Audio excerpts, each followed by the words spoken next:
we're known for banking more than 1 out of 2 billionaires in the world, the server will say, do you want vanilla ice cream or chocolate ice cream? And they say, yes, I'll have both. I wanted to talk a bit about inheritance. I know this really smart, successful billionaire. He said, figuring out the inheritance is the hardest thing that I've ever tried to do. His wife is better. She's like, just do it so they don't fight, If you don't get those right first, actually being a quote unquote good investor can really mess up your life and your money. If someone young, say someone in their 20s, is looking to build wealth through investing today, how would you say they should structure their path? The number one thing is, what's the biggest mistake wealthy investors make with their money? they make it about so many different things that aren't about the money and the stated goal of, having a good retirement or other things. That always fascinates. They say they want to invest for the future, save for retirement, but we all know that money is so many things: emotions and pride and identity. The difference between who you want to become and what you should do with your investments, I hope, is really part of what a good wealth manager can do for a client. What are the world's wealthiest people most worried about right now? I think that most worried about is kind of the rapid change to the world order. It's kind of a search for safety in terms of where should they be based and where should they tell their children to be based, both kind of physically, but also directionally on the future and where they should be investing their time and their money. It can be an emotional topic. Where's your family based? Where your business is? Where is the safest place physically? That's always open for debate. What's the best place for business? What's the best places, for the kind of stability of the tax regime? All of those things can play into making these kind of decisions, kind of at the upper end for people who are, say, highly mobile. You've worked with wealthy families for many years. What's the most surprising thing you've learned from working with these extremely wealthy families and individuals? And that could be around the financial side or the social side. Well, I think there's two things. I like to say that going to dinners with a lot of billionaires, dessert comes around and the server will say, do you want vanilla ice cream or chocolate ice cream? And they say, yes, I'll have both. And that kind of mindset of abundance, I think, can be really profound and always check yourself, like, why am I using a but in this sentence? The F. Scott Fitzgerald line, like, the rich are really different than us.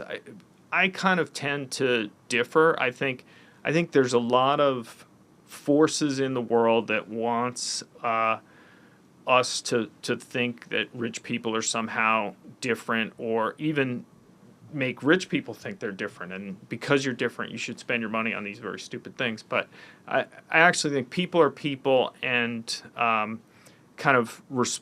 we all have our inner caveman. And a lot of what we try to do is prevent the inner caveman from running the portfolio. If you want the inner caveman to run the rest of your life, we don't recommend it, but that's kind of your business. But to the extent we can help with the, getting that under control, we think it's to the benefit of portfolios.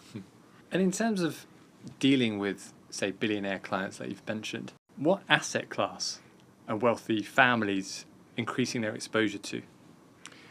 Well, I think that, the rise of privates is always a topic, be that, private equity, private credit.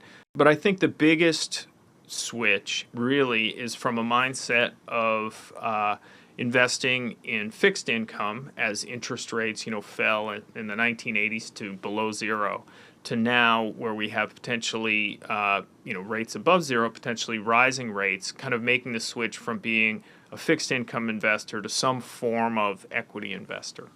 I wanted to talk a bit about inheritance. Mm-hmm. So this must be a big issue for you, kind of transferring from one generation to the next, to the next, to the next. I guess if you've got a client over many years, many decades. What are wealthy families most worried about when passing assets on to the next generation? There's so many different paths. I know this really smart, successful billionaire who he said, this is figuring out the inheritance is the hardest thing that I've ever tried to do. I tried twice and failed and gave it up, but this is kind of my third attempt at it.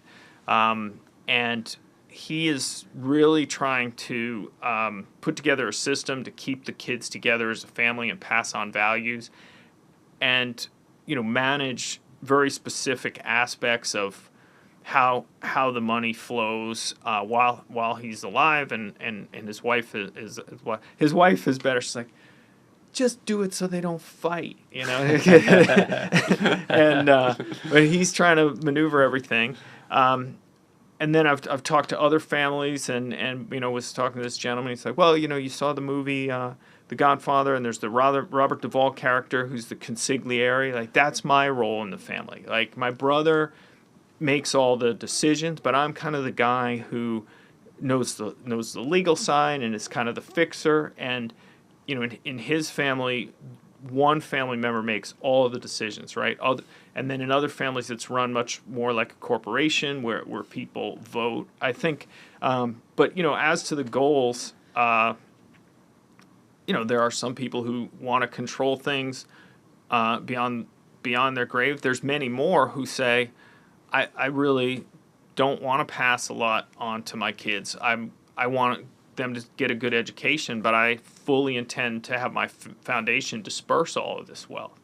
And so, that's really interesting to see. I don't know anybody who has it all figured out. It must be, challenging situation. If I think about something like Succession, the TV series, it's obviously a TV series. So not that it's real life, but having this kind of dynamics within the family, and maybe the politics within the family, decision makers, the kind of Godfather setup, it must be kind of challenging for you and your team to navigate that situation whilst at the same time trying to put your best foot forward in terms of advice or investing kind of position. We're not doctors, but I think there are parallels, right? Because a doctor has clear goals about what they want to achieve, which is to, wherever a person's health is, to improve it and improve their life. But a doctor also knows that you got to stop smoking and eat less, right? Like, that's true, but if that's not getting it done, right? Mm-hmm. So it's similar with portfolios. It can be you should trade more or you should trade less. We do a lot of work on creating asset allocations that we think are robust and suited for clients based on their goals, trying to get the clients to actually make their portfolios look like that is similar work. But you feel like there's a clear goal. You feel like you're trying to help people, and so you've got to meet them wherever it is they come to you and try to move in that direction. So it can be fascinating. Yeah. What separates families that preserve wealth over generation to generation to generation from those who potentially lose it? You can divorce it. You can lose it to kind of disease, plague, or war. You can spend it, but I think spending it is all just spending it on things or whatever is not often necessarily the biggest driver of what happens to the portfolio over time. So there's a luck component. Are you properly in the right location? You just can't control that. And the flip side of all that is, well, if you truly diversify with an asset allocation and you stick to it, you're very unlikely to destroy the wealth. But the difficulty is people, while they may intellectually understand the concept of asset allocation and rebalancing, and sticking to it is a big part of the work. Just like people understand that they should stop smoking and not eat too much, but it's difficult. We're people. Every case is different. Every family is different. Every client's different. But if you had to give, say, a template of asset allocation for one of your clients, how would it potentially factor percentage-wise? So X percentage of this, X percentage of this. And is there any allocation made for things like cryptocurrency? Yeah, so look, I think the most important decision that people have to make, and it wasn't easy for me to come to this realization, is much simpler than that. It's kind of, we call it the 3 L's, liquidity, longevity, and legacy, which means kind of what do I need for the next 3 years? What do I need over the course of my life? And then what do I potentially want to pass along? That is the first step actually in creating the asset allocation, because obviously the liquidity is much more around cash and fixed income, whereas the legacy can be more about long-term. I mean, you could put a forest or a wind turbine in your legacy bucket, right, in a way that you couldn't in your liquidity. So that's the first thing. But I would say that one of the things that we focus on is trying to get clients more invested in equities, because I think over the past 20 years since the financial crisis, the role of equities in kind of the way that the government thinks about the economy has changed to a degree and become, I think, more important. And what long-term risk do you think markets are maybe underpricing right now? Well, I think at an individual level, what you see time and time again is a mispricing of liquidity and liquidity needs. And we can see that from major universities who have misjudged their liquidity needs and are forced to sell off privates sooner than they thought. You see that in individuals as well. That gets back to this kind of bucketing your assets between what you need for today and what you need for the future. So that's a perennial mispricing. And then I think another thing that people misprice is geopolitical risk, because very often it does not have that much of an impact on portfolios beyond, say, a very short-term period. But given the accumulation of geopolitical factors today, I think a lot of people are maybe revisiting that. Do you think we're entering a fundamentally more unstable decade for investors? Well, the famous quip, in times like these, it's important to remember there have always been times like these. I think it's different, and I think there are new rules and new things you have to know about this period that matter. But whether or not it's worse than the Cold War, or some of the other things that we've been through, I think that's hard to say, right? We all felt fantastic about a month before COVID hit, that everything was fine, So I think the difficulty that people have in assessing risk is it's a key reason that I'm able to have a job. So I want to talk a bit more about private markets. Mm-hmm.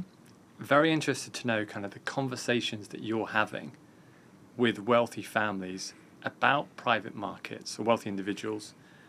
So how are wealthy families thinking about private markets today?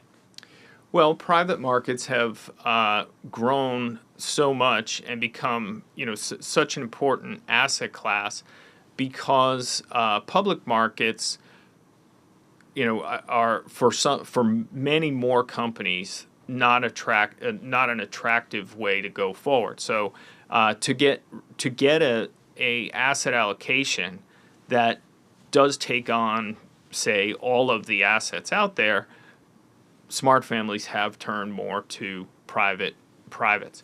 But of course, again, they very often don't have the same kind of daily liquidity. And as I mentioned, I think often people underprice that. So again, a lot of the questions are about what do you need in terms of liquidity. We've seen private, particularly on the credit side, we've seen firms come up with funds that have more liquidity to try and tap into the more individual market. And I think those are important discussions to have because there is a difference between a private credit fund that offers some liquidity, maybe with some gates, and the ability to trade a Magnificent Seven stock all day long or potentially 24/7. So those are some of the conversations. And then I think there's important conversations to be had about what are you trying to achieve from the asset class? Is it capital appreciation? Is it that you need the yield because you want to spend the income?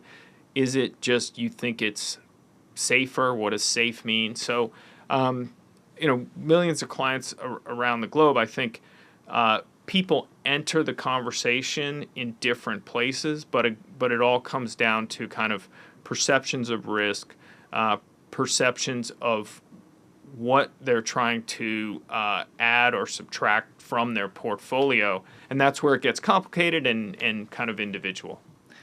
And do these wealthy families come to you with any assumptions around private credit? And do you almost have to take a kind of advisory educational role around what it can do and what it can't do? What we call high net worth, so, families that are not billionaire families are a huge part of our business. I think we're known for banking more than 1 out of 2 billionaires in the world. But, the amount of money that a family has does not necessarily indicate their sophistication or comfort with any particular asset class. So I'd be hesitant to say, there's one thing. Obviously, now that private credit is in the news a lot of what we do is explain why it's in the news, what are some things that they should think about. If you have private credit in your portfolio, what is the size of your exposure? Second, this is not an S&P 500 index fund from various providers. The provider and the actual fund and the exposures matter a heck of a lot. And going through that with them as well is, key to helping them assess or where we manage the funds, assessing what the exposures are and what the right amount is. And maybe ignoring the recent noise in private credit, do you think there's going to be kind of a long-term appetite from your clients for the asset class over the next, say, 3 to 5 years? Without a doubt, because the way that regulations have evolved, there is it's almost by design, regulators around the world have created almost a need for private credit because it's very hard to get this credit into the public markets or for it to be handled by banks and things. And so, it's so much of the financial landscape that we see today, is based on what regulators have created, and they've basically created this asset class the way it is now after the financial crisis and the way they regulated banks and insurance companies. Are there any asset classes which wealthy families will proactively bring up and say, what about this? He or she came up, say, over the past 50 years or something. They may have a preconception about equities as risky versus fixed income as kind of safe. But I think trying to unpack that and say, well, volatility is the way that we often measure risk, but as Warren Buffett says, kind of really risk is the permanent loss of capital, right? And so, in a world where bond yields can rise, what is risky is different than when bond yields could only go down. And so I think reestablishing that conversation and is key to what we do and also how we can help clients. When UBS advises wealthy individuals on bond investments or fixed income, how important do you think credit ratings are, like the ones we do at S&P? Credit ratings are integral to the entire financial system. And for us, they can play a specific role because we think that most of the returns that people get are based on the overall asset allocation, but we also do tactical positions to try and add some returns. And on the fixed income side, kind of understanding when companies are going to change ratings, either up or down, that can be a significant source of alpha. So we pay very close attention to ratings and which companies we think are going to get upgraded or downgraded around the ratings. And for you personally, has advising and investing on behalf of wealthy individuals, wealthy families, changed the way that you think about money? 100%. When I started out, classic value investor, very micro, I was getting my PhD and I used to spend the days reading about dead people in the library. So switching to reading 10Qs and 10Ks was actually very exciting. And I had a tremendous stamina and capacity to do that. But I think I've learned that, the big chunks are the things that we've been talking about. Asset allocation, separating the part of investing from all the emotions that we have around money. Those are the big chunks, and if you don't get those right first, actually being a quote-unquote good investor can really mess up your life and your money. If someone young, say someone in their 20s, is looking to build wealth through investing today, how would you say they should structure their path? I think the number one thing is make investing like as boring as possible. It should be like brushing your teeth. It's a habit. You don't get emotionally worked up about it. You just do it a little bit every day. It sounds ridiculously simple and stupid, and I could give you, very long and complicated answers about asset allocation or the way you should think about earnings improvements as part of, your equity allocation. But honestly, it's the behavioral stuff that matters the most, and it's the hardest for people to get on top of. Mark, thank you so much for joining us today. Thank you, Joseph.